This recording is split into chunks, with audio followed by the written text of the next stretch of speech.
Hello students, आगे के numerical देखते हैं। देखिए स्टूडेंट्स, अभी हमने न्यूमेरिकल किया था 1.12 का ए पार्ट और 1.12 का बी पार्ट।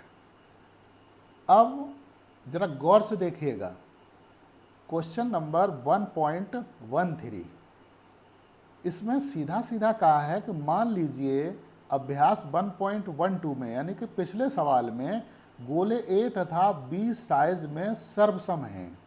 ठीक है, सर्वसम है तथा इसी साइज का कोई तीसरा अनावेशित गोला, अनावेशित का मतलब जिसपे कोई आवेश नहीं है। पहले तो पहले गोले के संपर्क, तत्पश्चात दूसरे गोले के संपर्क में लाकर अंत में दोनों से ही हटा दिया जाता है। अब ए तथा बी के बीच नया प्रतिकर्षण बल कितना होगा? देखिए स्टूडेंट्स, सवाल ये है कि पहले जो ए गोले और बी गोले थे, उन दोनों गोलों पर आवेश था 6.5 इंटू 10⁻⁻7 कूलम। अब एक तीसरा गोला ले लिया गया है सी, जिसे पहले जो गोला है उसके संपर्क में लाया गया है, फिर दूसरे गोले के संपर्क में लाया गया है, तो फिर उसके बाद उसे बिल्कुल हटा दिया गया है। फिर पहले गोले और दूसरे गोलों के बीच में जो वैद्युत प्रतिकर्षण बल होगा वो पूछा है। देखिए, आप इसको ऐसे सवाल को समझ सकते हैं, इस सर्कल में हम आपको केवल समझा रहे हैं, इसे लिखना नहीं है। सपोज पहले ये गोला है ऑलरेडी ए, ठीक है, उसके बाद ये गोला था बी, पहले की पोजीशन ये है, इनके बीच में ये प्रतिकर्षण बल लग रहा था एफ। ओके, बीच की दूरी कितनी थी? 0.5 मीटर, 50 सेंटीमीटर है, तो ऐसे हम इसको लिख सकते हैं। गोले ए पर आवेश क्यू ए बराबर कितना है? 6.5 इंटू 10⁻⁻7 कूलम, और क्यू बी इस पर भी वही 6.5 इंटू 10⁻⁻7 कूलम। ये पोजीशन है कि दो गोले हैं ए और बी, इनके बीच की दूरी 0.5 मीटर है। गोले ए पर आवेश जितना था उतना ही गोले बी पर आवेश है। स्टूडेंट्स, अब एक तीसरा गोला आ गया है, सी मान लेते हैं उस गोले को। इस गोले पर कोई आवेश नहीं है, इस गोले पर कोई आवेश नहीं। समझ लेना, थोड़ा सा टफ है लेकिन निश्चित रूप से आपकी समझ में आएगा अगर थोड़े ध्यान से सुनोगे। तीसरा गोला है सी, इस गोले को पहले इस गोले के संपर्क में लाया गया है, तत्पश्चात दूसरे गोले के संपर्क में लाया गया है, तत्पश्चात इस तीसरे गोले को फेंक दिया गया है, बाहर निकाल दिया गया है। फिर कहा गया है अब ए और बी के बीच में प्रतिकर्षण बल कितना होगा? होगा क्या कि ये जो सी गोला है जिस पर कोई आवेश नहीं, जब हम इसे इसके संपर्क में यहां पे लाएंगे ऐसे सी, ये सी गोला है, तब क्या होगा? ये जो आवेश था 6.5 इंटू 10⁻⁻7 कूलम, इस पर तो कोई आवेश है नहीं। अब जो पहले इतने पर वितरित था, अब वो दोनों गोले चूंकि संपर्क में आ गए तो दोनों पर वितरित हो जाएगा। अब उसके बाद जितना आवेश इस पे बचेगा उतना ही आवेश इस पे बचेगा। तो इसे कैसे निकालेंगे कि इस पर कितना आवेश है और इस पर कितना आवेश? इस पर तो आवेश शून्य है, इस पर आवेश शून्य है, तो इसे कैसे निकाल लेंगे कि जैसे मान लो Q1 डैश बचता है दोनों पे आवेश, तो 6.5 इंटू 10⁻⁻7 प्लस 0/2, 0 को कोई मतलब नहीं, 2 का इसमें भाग देंगे, इंटू 10⁻⁻7 कूलम Q1 डैश। इतना ये आवेश इस पर भी हो जाएगा, इस पर भी हो जाएगा, यानी कि ये जो सी गोला है इसका आधा आवेश अपने पास ले चला जाएगा। फिर इस गोले को बी गोले के संपर्क में लाया जाता है, आधा आवेश इस पे चला गया, अब इस पर आधा ही बचा है। इस गोले को जिसने सी गोले ने ए गोले का आधा आवेश ले लिया, अब इस सी गोले को बी गोले के संपर्क में लाएंगे, यहाँ पे इसके संपर्क में लाया जाता है। ठीक, इसके संपर्क में जब लाया जाता है, अब इसके पास अपना आवेश है, इसका आधा वाला लेके आया है, और बी पे अपना इतना आवेश है। तो अब ये दोनों आवेश कैसे निकालेंगे, दोनों पे बराबर बराबर हो जाएंगे आवेश, इसका आवेश और इसका आवेश, दोनों आवेशों को जोड़ेंगे, 2 का भाग दे देंगे, वो उतना इस पे हो जाएगा, उतना इस पे हो जाएगा। फिर इस सी गोले को हटा के बाहर फेंक दिया जाता है। फिर इस पे और इस पे, इन दोनों के बीच में कितना प्रतिकर्षण बल लगा है वो पूछा है। देखते हैं, अभी फिर आपको हम समझाएंगे। ये वादा है कि निश्चित रूप से आपको समझ में आएगा, ऐसा नहीं कि समझ में ना आए। कठिन सवाल है तो क्या हुआ, कठिन कुछ नहीं होता है। तो क्वेश्चन नंबर 1.13, तो प्रश्न से आप क्या लिखेंगे, लिख लेते हैं। मान लो जो ए गोले पे आवेश है QA बराबर कितना, 6.5 इंटू 10⁻⁻7 कूलाम। QB, बी गोले पे आवेश कितना था, 6.5 इंटू 10⁻⁻7 कूलाम। दोनों के बीच की दूरी R बराबर कितनी थी, 0.5 मीटर, नॉट सेंटीमीटर। ओके, अब हम मान लेते हैं, माना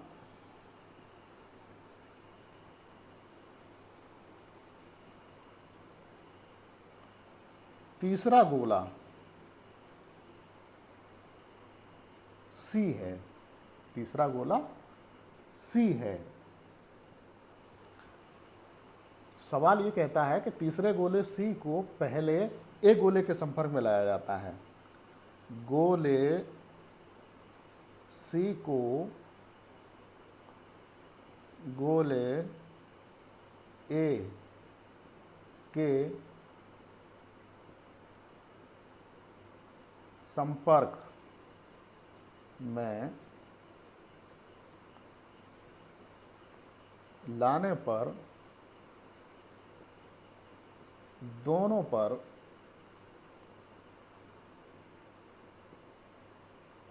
समान आवेश, मान लिया Q1 डैश होगा। ओके, तो Q1 डैश बराबर कैसे निकालेंगे, QA प्लस QA ए गोले पे आवेश और इसके संपर्क में क्या रखा है, QC अपॉन, यानी कि C गोले पे आवेश अपॉन 2। इस पर कितना आवेश है,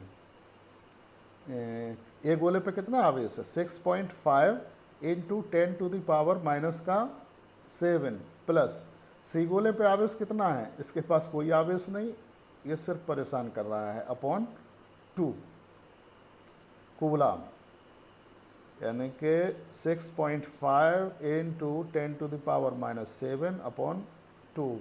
इसका इसमें डिवाइड कर देंगे तो 3.25 इंटू 10⁻⁻7 कूलाम, ये हो गया Q1 डैश। यानी कि ये जो Q1 डैश है, ये आवेश अब गोले A पर बचा है, आधा आवेश, और आधा ही आवेश अब ये किस पे चला गया, C गोले पर। C गोले पर भी इतना आवेश है और A गोले पर भी अब इतना आवेश है। C गोले को यहाँ से हटा के, अब C गोले पे इतना आवेश है, उसे कहाँ ले जाया जाएगा, गोले B पर। देखते हैं, ये हमने लाइन खींच ली, ठीक। अब गोले सी को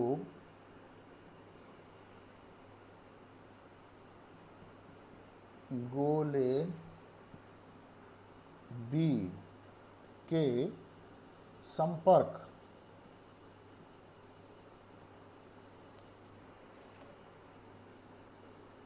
में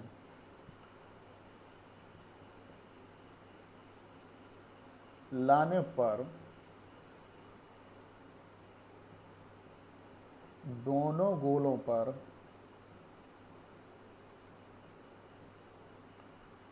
समान आवेश, इसको हमने नाम दे दिया Q2 डैश होगा। देखिए फिर एक बार समझ लीजिए। देखिए स्टूडेंट्स, जैसे ये बी गोला है जिस पे आवेश QB बराबर कितना 6.5 इंटू 10⁻⁻⁷ कूलम। अब इसके संपर्क में रख दिया गया है सी गोला जिसके पास आवेश कितना है Q1 डैश इक्वल टू पहले वाले का आधा आवेश ले आया है ये 3.25 इंटू 10⁻⁻⁷ कूलम।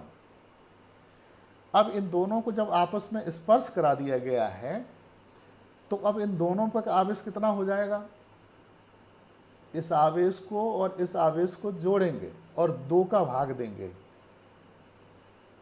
यानी कि दोनों पर बराबर बराबर आवेश रह जाएगा। फिर इसको यहाँ से हटा देंगे, फिर जो बचेगा वो बी पर आवेश बचेगा।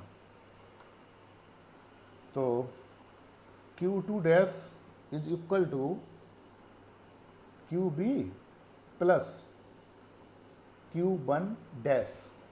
QB बी गोले का आवेश और QC ये आवेश लेके आया है QA से अपॉन 2।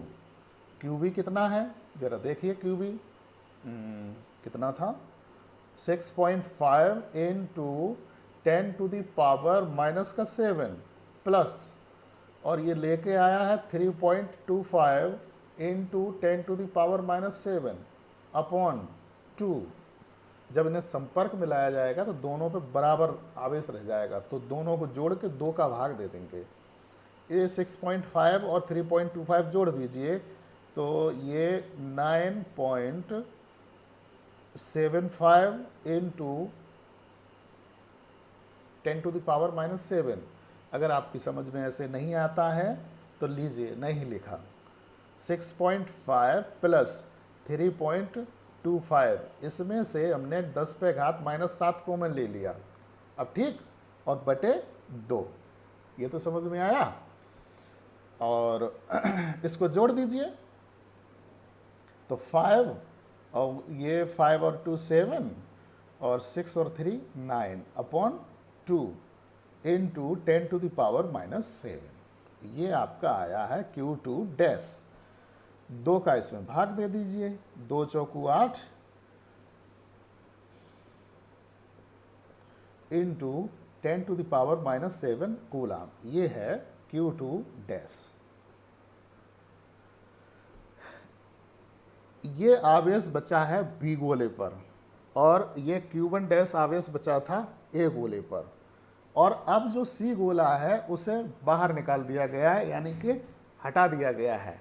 अब Q1 डैश ये और Q2 डैश ये, इन दोनों के बीच में कितना वैद्युत प्रतिकर्षण बल लग रहा है वो निकालना है।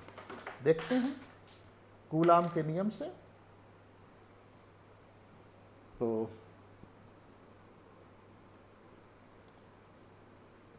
कूलाम के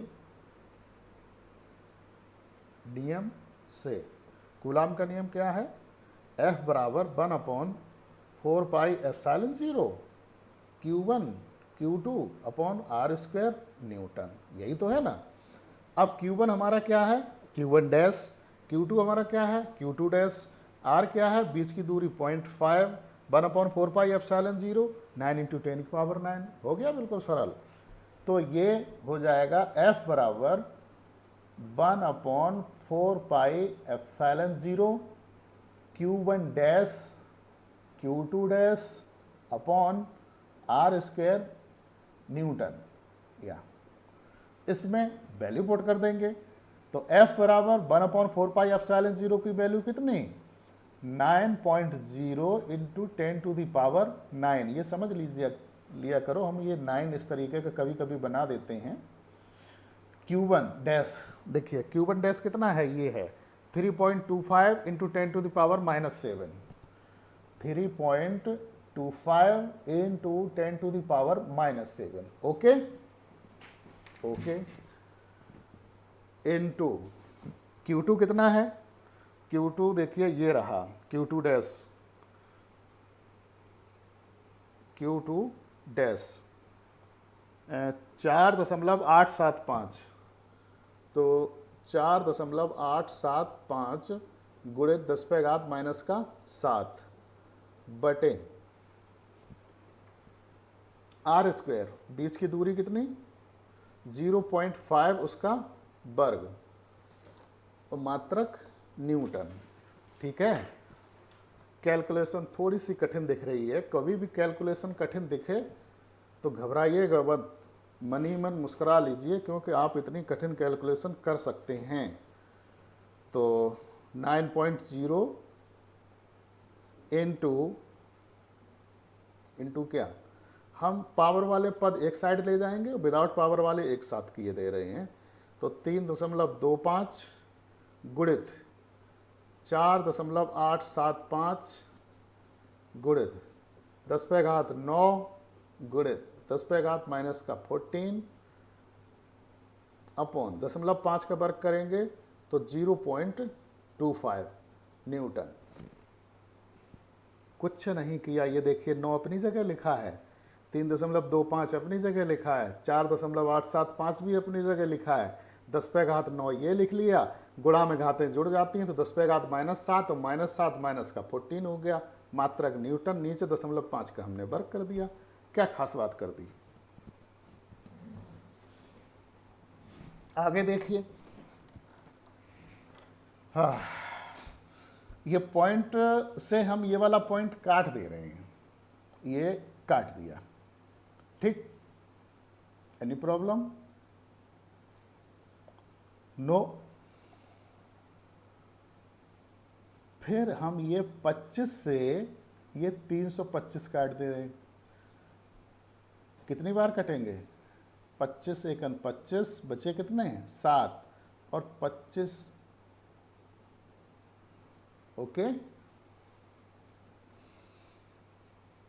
अब देखिए F बराबर 13 का ये 9 में मल्टीप्लाई कर दीजिए, 13 9 जा, पाड़े याद रखा करो, इंटू 4.875 इंटू 10⁻, कितनी बचेगी यहाँ, माइनस का 14 है प्लस का 9, 10⁻⁻5 न्यूटन। ओके, तो F बराबर ये 117 का हम 4.875 में मल्टीप्लाई करेंगे तो ये आएगा 570.375 इंटू 10⁻⁻5 न्यूटन। ठीक है, दशमलव हम 2 अंक इधर खिसका दिए दे रहे हैं, तो F बराबर हो जाएगा 5.7037 इंटू 10⁻³ न्यूटन। या ये इन पदों का कोई मतलब नहीं है, F बराबर बहुत ज़्यादा महत्व तो नहीं है, तो इनको छोड़ सकते हैं, 5.7 इंटू 10⁻³ न्यूटन। ओके,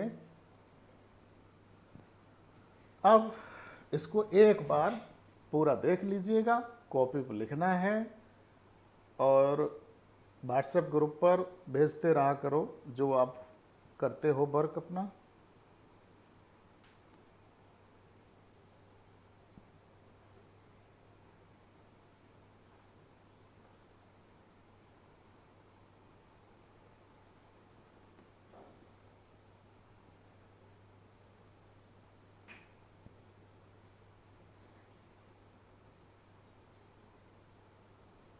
ठीक है, थैंक यू।